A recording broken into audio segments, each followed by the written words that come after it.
संसदीय सचिव विकास उपाध्याय डॉक्टर अंबेडकर के जयंती के मौका में रायपुर का रैली में हुई शामिल।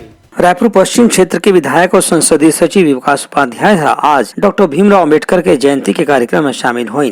ये बेरे में विकास उपाध्याय कहीं कि डॉक्टर अंबेडकर अन्याय के खिलाफ लोगमन के संघर्ष में सबले आगू रहीन है। डॉक्टर अंबेडकर आजादी के पहली भारत में छुआछूत और गुलामी जैसे अंधविश्वास जैसे समस्या के खिलाफ लगातार संघर्ष करते रहीन है। एक स्थिति आज भी डॉक्टर अंबेडकर के नाम संविधान निर्माता के रूप में सम्मान के साथ ले जाते। विकास उपाध्याय के कहने से कि आजादी के 75 साल बाद घलो समाज में कतकोन किस्म के भेदभाव देखे बर मिलते, जिला समाप्त करे में डॉक्टर अंबेडकर के सिद्धांत और आचरण ला पान माने जा सकत है। ए बेरा में विधानसभा क्षेत्र के अंतर्गत पंचशील नगर, बुद्ध विहार, रामनगर और अलग अलग चौक चौराहा में रैली में घलो विकास उपाध्याय शामिल हुई।